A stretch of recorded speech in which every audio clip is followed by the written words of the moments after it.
Hello dear student, welcome to my channel physics mood. बच्चों, आज की हमारी जो वीडियो होने वाली है ये बहुत ही ज्यादा खास होने वाली है, क्योंकि आज इस वीडियो में हम समझाने वाले हैं एरेनफेस्ट थ्योरम। ये थ्योरम बीएससी फिफ्थ सेमेस्टर के स्टूडेंट्स के लिए और एमएससी फिजिक्स के स्टूडेंट्स के लिए भी वेरी वेरी मोस्ट इंपॉर्टेंट साबित होगी। जिसका भी एग्जाम है फिफ्थ सेमेस्टर का, वो बच्चे भी ध्यान से समझ लें कि एरेनफेस्ट थ्योरम को आपको पढ़कर जाना ही है, क्योंकि कल के लिए वेरी वेरी मोस्ट इंपॉर्टेंट ये थ्योरम आपको साबित होगी, जिसको आज मैं विद प्रूफ के समझाने वाला हूं। यदि ये 15 नंबर में या फिर 25 नंबर में एरेनफेस्ट थ्योरम आती है, तो जितनी थ्योरम मैं आज आपको कराने वाला हूं, इस थ्योरम को आपको जरूर करना है। ठीक है, बहुत आसान है। तो डियर स्टूडेंट, इस वीडियो को आप एंड तक देखना और वीडियो को बीच में बिल्कुल भी स्किप मत करना, क्योंकि आपके लिए बहुत ही ज्यादा खास वीडियो होने वाली है। आइए शुरू करते हैं एरेनफेस्ट थ्योरम। दोस्तों, एरेनफेस्ट थ्योरम हमारी क्या है, ये क्या बताती है? ये कहती है कि यदि किसी डायनामिक क्वांटिटी की एक्सपेक्टेशन वैल्यू यूज की जाए, तो क्लासिकल और क्वांटम मैकेनिक्स से प्राप्त जो रिजल्ट होते हैं वो सेम होते हैं। इस थ्योरम को ही हम एरेनफेस्ट थ्योरम कहते हैं। बच्चों, मतलब क्या है कि जो फिजिक्स में एक पार्टिकल फंक्शन और एक वेव फंक्शन, इन दोनों को मिला दिया गया और इन दोनों को मिलाकर जो थ्योरम प्रस्तुत की गई, वही हमारी एरेनफेस्ट थ्योरम थी। जिसमें उन्होंने बताया था कि यदि हम किसी भी डायनेमिकल क्वांटिटी की एक्सपेक्टेशन वैल्यू, एक्सपेक्टेशन का मतलब होता है दोस्तों एवरेज वैल्यू। आपको पता होगा कि मैंने आपको एक्सपेक्टेशन वैल्यू बहुत अच्छे से समझाई है, वहां पर आप जाके समझ सकते हैं एक्सपेक्टेशन वैल्यू होती क्या है। तो दोस्तों, एक्सपेक्टेशन वैल्यू का मतलब होता है एवरेज।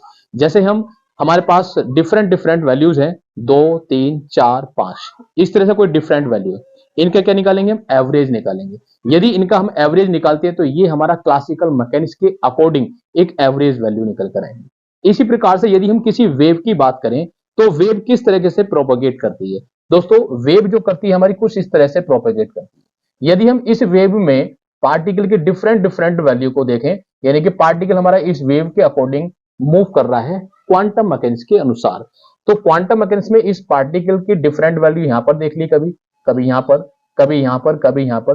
तो ये जो डिफरेंट डिफरेंट इसकी पोजीशन है, या पार्टिकल की डिफरेंट डिफरेंट जो मोमेंटम है, या पार्टिकल की डिफरेंट डिफरेंट जो वेलोसिटी है, अगर हम उसको एवरेज के रूप में ले लें, यानी कि इन सब का डिफरेंट डिफरेंट वैल्यूज का क्या निकाल लें? एवरेज निकाल लें, तो उस एवरेज को ही हम क्वांटम मैकेनिक्स में बोलते हैं एक्सपेक्टेशन वैल्यू। क्या कहते हैं उसको? एवरेज को हम एक्सपेक्टेशन वैल्यू कहते हैं। जैसे बात करते हैं हम यहां पर, छोटी सी बात और समझ लेते हैं कि किसी पार्टिकल का जो मोमेंटम है वो कितना होता है? एमवी होता है।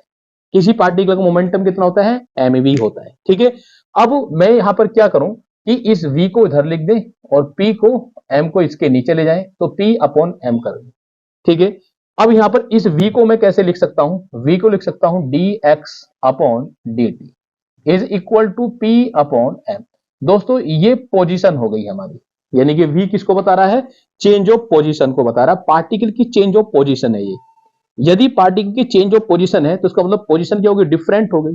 पहले कुछ पोजीशन थी और हमने चेंज कर दी उसकी position dx upon dt time के साथ, तो पोजीशन क्या हो गई? चेंज, यानी कि डिफरेंट हो गई। अब इस डिफरेंट पोजीशन का हम क्या निकाल लें? एवरेज निकाल लें। तो उस एवरेज को ही हम क्या कहेंगे? एक्सपेक्टेशन वैल्यू कहेंगे। तो दोस्तों, इस एक्सपेक्टेशन वैल्यू को हम कैसे डिनोट करते हैं? इस तरह से डिनोट करते हैं कि हमने यहां पर जैसे लिखा ना x, तो x के दोनों तरफ हम क्या लगा दें? ये वाले साइन लगा दें, इज ग्रेटर देन और इज लेस देन के साइन लगा दें, तो हमारे पास ये एक्सपेक्टेशन वैल्यू बन जाएगी। इसी प्रकार से यहां पर हो जाएगा dx अपॉन dt, तो यहां पर p की जगह क्या लिख दूं? मैं x लिख दूं। ठीक है, तो ये वाली वैल्यू हो जाएगी। इधर क्या लिख देंगे हम? p अपॉन m, तो p को क्या लिखे? मोमेंटम है, तो मोमेंटम को इस तरह से लिख देंगे एक्सपेक्टेशन। ठीक है, ये वाली वैल्यू लिख देंगे एक्सपेक्टेशन की, और यहां पर p अपॉन m हो जाएगा। क्लियर है? इसी को एक्सपेक्टेशन वैल्यू कहते हैं। देखो, एरेनफेस्ट थ्योरम क्या कहती है कि यदि किसी डायनेमिकल क्वांटिटी की एक्सपेक्टेशन वैल्यू यूज की जाए, तो क्लासिकल और क्वांटम मैकेनिक्स से प्राप्त जो रिजल्ट होते हैं वो क्या होते हैं? सेम होते हैं। इसी थ्योरम को हम एरेनफेस्ट थ्योरम कहते हैं। दोस्तों, इसका मतलब यह है कि जैसे हम यहां पर कह रहे हैं कि d अपॉन dt, p, ये p क्या है? यहां पर मोमेंटम, किसी पार्टिकल का मोमेंटम है, तो ये इसका हमने क्या लिखा? मोमेंटम का एवरेज लिखा। इसका मतलब ये कि ये डिफरेंट डिफरेंट वैल्यू है, चेंज ऑफ मोमेंटम है dp अपॉन dt, तो ये क्या? Change of momentum. Change of momentum किसके बराबर होता है? f के बराबर होता है, न्यूटन का सेकंड लॉ। यानी कि न्यूटन के सेकंड लॉ के अनुसार यदि हम यहाँ पर बात करें क्लासिकल मैकेनिक्स में, तो dp upon dt is equal to होता है f। लेकिन इसको हम क्वांटम मैकेनिक्स के अनुसार कैसे लिख रहे हैं? क्वांटम मैकेनिक्स के अनुसार हम इस तरह से लिख रहे हैं कि d अपॉन dt, ये एक्सपेक्टेशन के साइन लगा दी हमने यहाँ पर, और ये p इसके बीच में लिख दिया। तो ये होगी हमारे पास मोमेंटम की एक्सपेक्टेशन वैल्यू, और ये किसके बराबर होगी? ये बराबर होगी हमारी माइनस के dv अपॉन dx। ये क्या है? dv upon dx expectation value, यानी कि मोमेंटम का चेंज dv अपॉन dx, ये क्या हमारी एक्सपेक्टेशन वैल्यू। और इस ये मोमेंट चेंज ऑफ मोमेंटम किसके इक्वल होता है? f के इक्वल होता है, यानी कि f को भी हमने किसके रूप में ले लिया? हमने एक्सपेक्टेशन वैल्यू की फॉर्म में ले लिया। यही थ्योरम कह रही है कि किसी क्वांटिटी यानी कि किसी डायनेमिकल क्वांटिटी, हमारे पास क्या डायनेमिकल क्वांटिटी है? p is equal to mv। Dynamical quantity क्या हमारे पास? p is equal to mv। हमने क्या करा? इसको इस p is equal to mv को एक एक्सपेक्टेशन वैल्यू की फॉर्म में यूज कर लिया। तो देखो एक्सपेक्टेशन फॉर्म की वैल्यू में हमारे पास ये कंडीशन आ जाएगी, ठीक है। अब इस कंडीशन को हम क्या कहते हैं? ईरेनफेस्ट थ्योरम। क्या कहते हैं इसको? ईरेनफेस्ट थ्योरम हम कहते हैं। आइए अब इसको प्रूफ करते हैं, ठीक है। ये प्रूफ पूछा जा सकता है आपका, वेरी वेरी मोस्ट इंपॉर्टेंट है।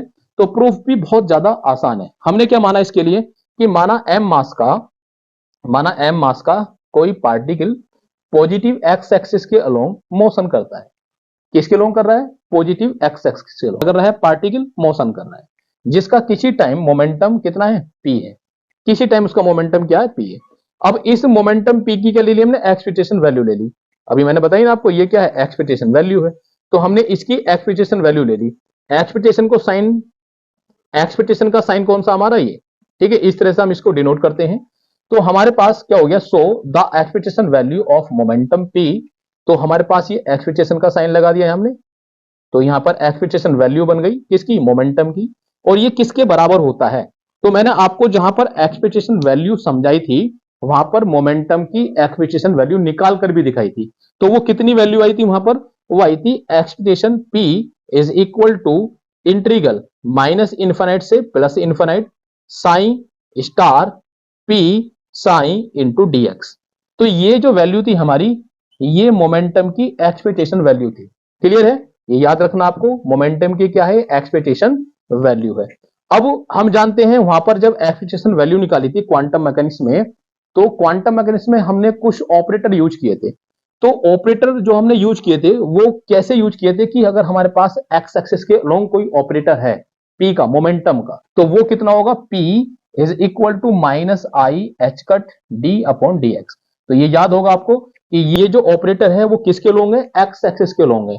अगर वाई एक्सिस के अलोंग होता तो यहां पर डी वाई हो जाता, और यदि जेड एक्सिस के अलोंग होगा तो यहां पर क्या हो जाएगा? डी जेड हो जाएगा। लेकिन हम बात कर रहे हैं यहां पर पॉजिटिव एक्स एक्सिस की।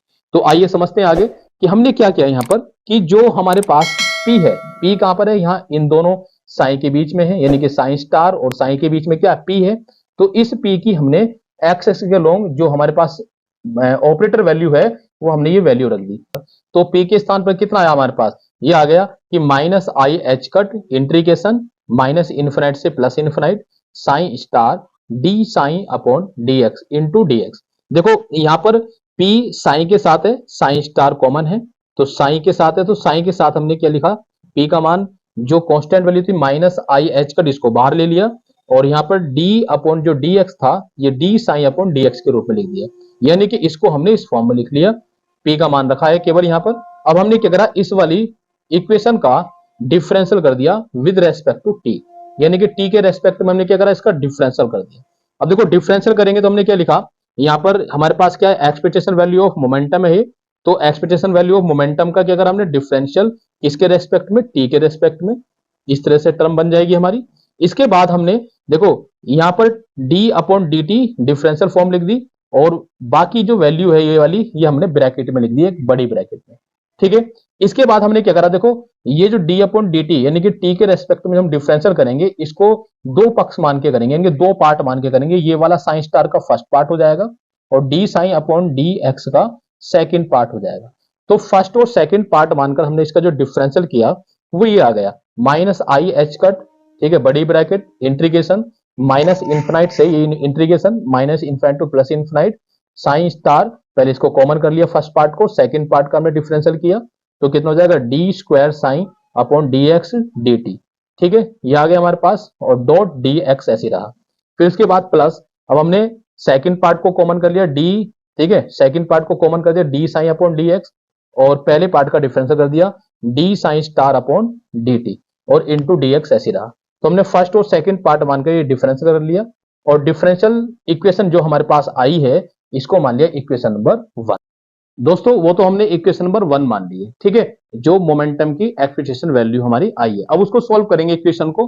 तो सॉल्व करने के लिए हमने क्या किया यहाँ पर कि by 1D time dependent Schrodinger wave equation, यानी कि जो time dependent 1D time dependent Schrodinger wave equation है उसका हम यूज करेंगे। तो ये इक्वेशन क्या होती है, ये होती है minus I H cut d sign upon D t is equal to minus H cut square upon 2m D square psi upon D x square plus we psi.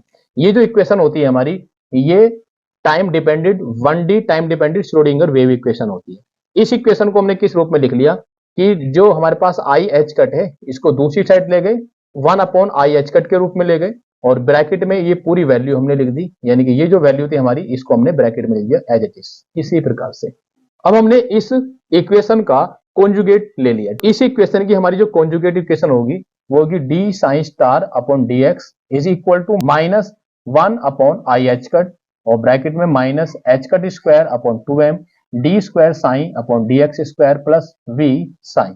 तो इस इक्वेशन को हमने मान लिया इक्वेशन नंबर 2।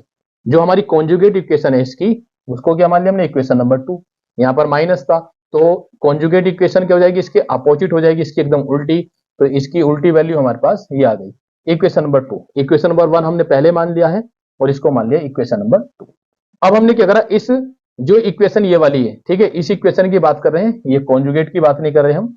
तो हमारे पास इस वाली इक्वेशन जो मेन इक्वेशन है Schrodinger wave equation time dependent, इस इक्वेशन का हमने डिफरेंशियल लिखा।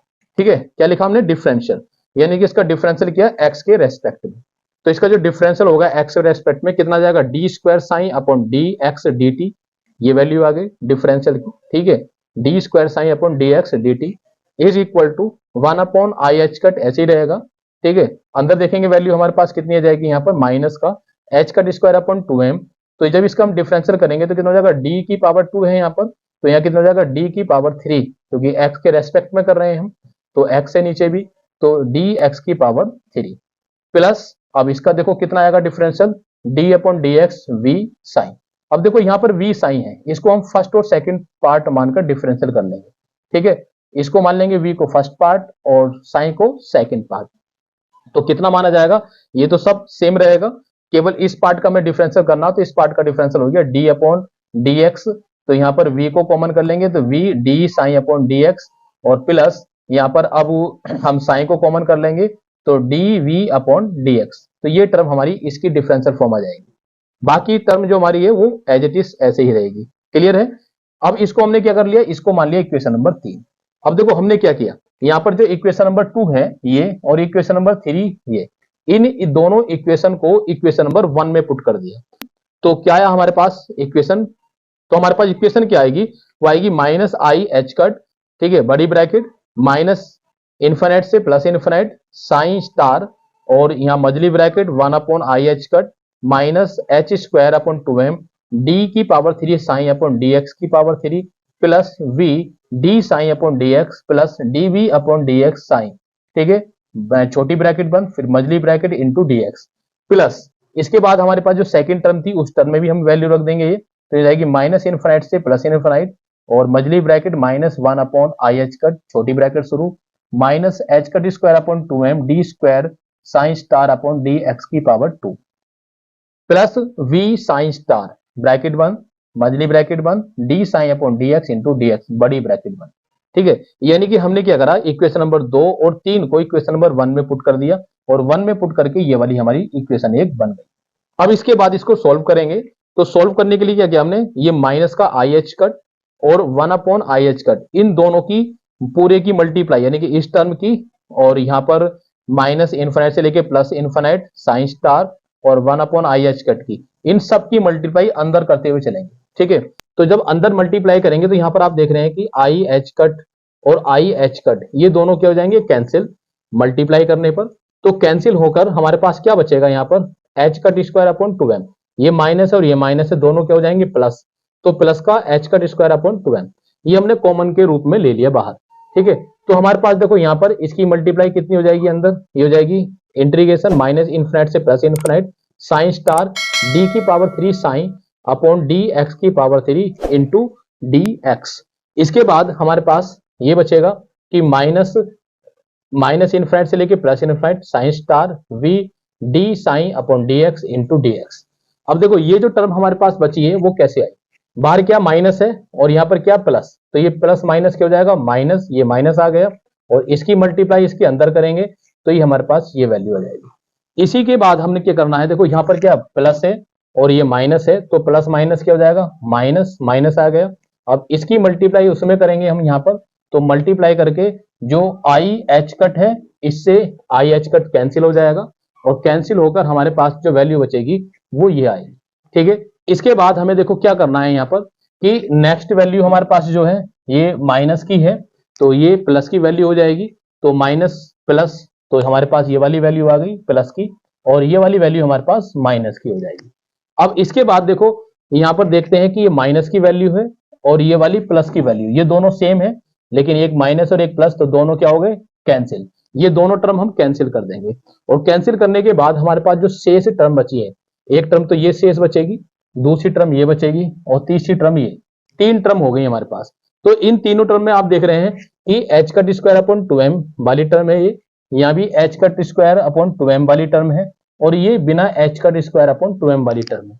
जो H cut square upon 2m वाली टर्म है उसमें से H cut square upon 2m को कॉमन कर लेंगे और ये वाली वैल्यू और इसकी वैल्यू दोनों हमारे पास इस रूप में आ जाएंगी, इसको बड़ी ब्रैकेट की फॉर्म में हमने लिख लिया। माइनस ये जो वैल्यू बची थी इसको हमने माइनस इंटीग्रेशन माइनस इन्फिनिट से लेके प्लस इन्फिनिट और psi star d v upon D x into psi into D x की फॉर्म में लिख लिया। अब लिखने के बाद देखो इसका हमने क्या करा, यहाँ पर डी अपॉन डी एक्स, जब इसको हमने लिखा था इन दोनों टर्म को, ये टर्म और इस टर्म से हमने जब H cut square upon 2m को कॉमन लिया था, तो उसके साथ साथ हमने एक काम और किया यहाँ पर। वो काम क्या था दोस्तों, वो काम था कि इंटीग्रेशन माइनस इन्फिनिट से प्लस इन्फिनिट और डी अपॉन डी एक्स यानी कि डिफरेंशियल फॉर्म और इंटीग्रेशन फॉर्म को हमने कॉमन कर लिया था उसके साथ साथ, और कॉमन करके अंदर ये वाली वैल्यू हमारे पास बच गई थी। अब देखो जब इंटीग्रेशन और डिफरेंशियल फॉर्म है तो हमने यहाँ पर जब इसका इंटीग्रेशन करेंगे इस टर्म का, तो ये डिफरेंशियल फॉर्म हट जाएगी, क्या हट जाएगा डिफरेंशियल हट जाएगा, बाकी टर्म हमारे पास ऐसे ही रहेगी। तो ये टर्म हमारे पास ऐसे ही रही, तो इसका हमने क्या कर दिया इंटीग्रेशन हो गया, हमें इंटीग्रेशन करना था और डिफरेंशियल फॉर्म हटा दी इसकी, तो माइनस इन्फिनिट से प्लस इन्फिनिट तक इसकी लिमिट आ गई। तो हमने लिमिट रख दी यहाँ पर, लिमिट रखने के बाद दोस्तों ये एच का स्क्वायर अपॉन 2m तो कॉमन ही रहा। अब यहाँ पर ये वाली वैल्यू माइनस की, ये जो टर्म थी हमारे पास इसको हमने ऐसे के ऐसे ही लिख दिया, इसमें कोई भी चेंजिंग कोई भी बदलाव किसी तरह का कुछ भी नहीं किया, ना ही इसका हमने इंटीग्रेशन किया है। अब इसके बाद देखो देखेंगे बट एट एक्स की वैल्यू हम किस पे देखेंगे, माइनस इन्फिनिट से लेके प्लस इन्फिनिट तक। तो माइनस इन्फिनिट से प्लस इन्फिनिट तक हम एक्स का मान जब देख रहे हैं इस इंटीग्रेशन की टर्म में, यानी कि यहाँ पर हमारे पास लिमिट है, किसकी लिमिट है, ये एक्स की लिमिट है, पार्टिकल की पोजीशन की लिमिट है। तो जब पोजीशन की लिमिट माइनस इन्फिनिट से प्लस इन्फिनिट तक है तो साइन की वैल्यू कितनी हो जाएगी वहां पर, जीरो। साइन की वैल्यू कितनी हो जाएगी, जीरो, साइन फंक्शन की। तो साइन फंक्शन की जीरो हो जाएगी, तो इसका मतलब है कि ये पूरी टर्म जो हमारे पास ये जीरो हो जाएगी, तो क्योंकि साइन फंक्शन है हमारे पास दोनों में, इस टर्म में भी और इस वाली टर्म में भी, तो ये पूरा मान क्या हो जाएगा हमारे पास जीरो। हमने इसको ऐसे लिख दिया। और जो दूसरी टर्म थी हमारे पास माइनस ये वाली माइनस की और माइनस इन्फिनिट से लेके प्लस इन्फिनिट तक integration psi star d v upon D x psi और डी एक्स, इस टर्म को हमने ऐसे के ऐसे लिख दिया। ठीक है, इसी तरह से लिख दिया। अब इस तरह से लिखने के बाद देखो आप ध्यान से समझना, ये माइनस वैल्यू ऐसे की ऐसे ही। अब ये जो वैल्यू है हमारे पास, ये इक्वेशन एक एक्सपेक्टेशन इक्वेशन को रिप्रेजेंट करती है दोस्तों। ये जो इक्वेशन है ये चेंज ऑफ वेलोसिटी की एक्सपेक्टेशन वैल्यू को रिप्रेजेंट कर रही है। तो यहाँ पर चेंज ऑफ वेलोसिटी की एक्सपेक्टेशन वैल्यू को हम कैसे लिख सकते हैं कि माइनस, ये माइनस है शुरू में लगा हुआ, और एक्सपेक्टेशन को किस रूप में लिखते हैं, इस तरह से साइन लगा देते हैं, इज ग्रेटर देन और इज लेस देन की तरह जो साइन होता है। तो ये किसकी एक्सपेक्टेशन वैल्यू को रिप्रेजेंट कर रही थी इक्वेशन, वेलोसिटी की। तो इसका मतलब है कि वेलोसिटी की एक्सपेक्टेशन हमारे पास ये आ गई है value, d v upon D x की एक्सपेक्टेशन वैल्यू माइनस में और इसको हमने क्या लिखा था जब हमने एरेनफेस्ट थ्योरम देखी थी, इसको लिखा था हमने एक्सपेक्टेशन एफ यानी कि फोर्स के रूप में लिखा। तो दोस्तों हमने वहां पर क्या प्रूफ किया, हमने प्रूफ किया D upon D T expectation value of P is equal to minus expectation value D we upon D X और is equal to expectation value of F. यही क्या है, हमारी एरेनफेस्ट थ्योरम है। ठीक है, यही हमारी क्या है, एरेनफेस्ट थ्योरम है। तो आई होप आपको ये एरेनफेस्ट थ्योरम समझ में आ गई होगी। दोस्तों बहुत ही ज्यादा इंपॉर्टेंट है, इस थ्योरम को आप जरूर तैयार करके जाएं, वेरी वेरी मोस्ट इंपॉर्टेंट है। इसके 100% चांस है कि कल को ये आपको एग्जाम में मिले। तो इसलिए बीएससी 5th सेमेस्टर के जितने भी स्टूडेंट हैं सब इस थ्योरम को अच्छे से समझ के जाएं, अच्छे से पढ़ के जाएं। यदि आपको वीडियो पसंद आई तो वीडियो को लाइक करना और ज्यादा से ज्यादा शेयर करना। दोस्तों कमेंट करके जरूर बताना कि कहां पर आपको समझ में नहीं आया है। इसको बार बार रिपीट करके आप वीडियो को देखें, समझ में जरूर आएगी आपके। और इसको अपनी कॉपी पर प्रैक्टिस करें। ठीक है, बार बार प्रैक्टिस करें, 2 से 3 बार जब प्रैक्टिस करोगे आप तो आपके ये थ्योरम तैयार हो जाएगी और आप इसको एग्जाम में लिख पाएंगे। यदि दोस्तों अभी तक आपने हमारे चैनल को सब्सक्राइब नहीं किया तो चैनल को सब्सक्राइब कर लें और सब्सक्राइब के पास में दिया होगा बेल आइकन, उसको भी प्रेस कर देना, जिससे कि हमारी जितनी वीडियो बनेंगे नोटिफिकेशन आपके पास तक पहुंच जाएगा और आप वीडियो का लाभ उठा सकते हैं। तो मिलते हैं अपनी नेक्स्ट वीडियो में, तब तक के लिए जय हिंद, वंदे मातरम।